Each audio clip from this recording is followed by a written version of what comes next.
phone rings, and you answer, 911, where is your emergency?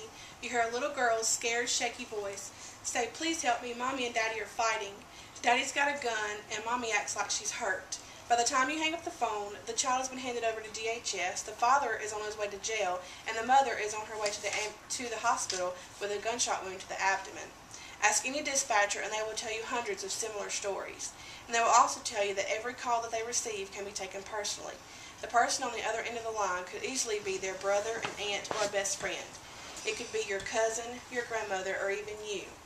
As a former deputy of the Wayne County Sheriff's Department and of the Jackson County Sheriff's Department, as well as being recognized by FEMA, I feel that I'm amply qualified to give you adequate information on what a dispatcher endures. Many people are clueless to the life of a full-time dispatcher. A few of the discomforts the dispatchers must live with every day include having the stress of making life-changing decisions about other people's lives and performing job tasks that have serious legal and mental consequences if handled incorrectly, along with 12 to 14-hour shifts, little or no breaks, constant negativity from the public, and serious health-related risks. Being an emergency dispatcher means taking people's lives into your own hands. The title of emergency dispatcher comes with a lot of responsibility. One is in charge of getting police, fire, and medical personnel to the scene of an accident or incident expeditiously and professionally. A dispatcher can be described as a lifeline. Many times the caller is in dire need of assistance and with one or more lives at stake, and they are trusting an unknown voice over the telephone to save them. A dispatcher must take their job seriously and be fully committed to doing the job accurately, with close attention to detail, or suffer serious legal consequences such as probation, termination of employment, and even imprisonment. Dispatchers in most states are not allowed to give legal advice or coach someone in CPR or other life-saving techniques, because if the advice or instructions are wrong, the agency and the state can be legally held accountable. I've discussed the responsibilities and the legal aspects of being a dispatcher, and now I would like to give you some insider information on the dispatcher's daily life.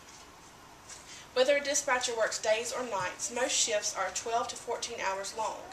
Most states will not allow employees to work over 18 hours straight. Accidents and lapses in judgment occur more frequently after the 18-hour mark. Dispatchers are also subject to harsh verbal abuse from the public. If you fail to deliver the public's expected results, callers will berate you, threaten your job, occasionally threaten your life and the lives of your loved ones. Health is a big concern for emergency dispatchers, especially those who work at night. With weight gain from not having access to healthy food at 3 a.m., combined with sitting for hours on end, to anxiety, depression, and blood pressure problems from being constantly stressed out.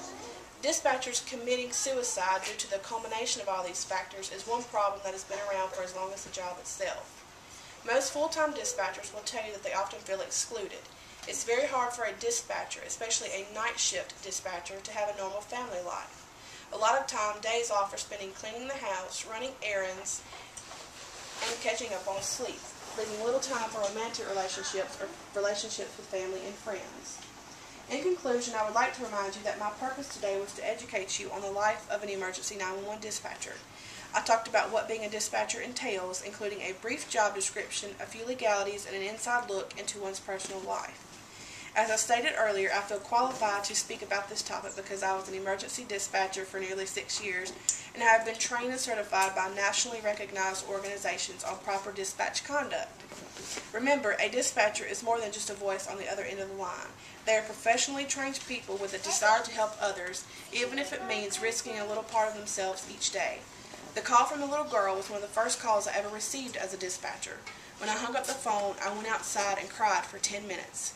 Everyone expected me to quit. I'm glad to say I proved them wrong. Thank you.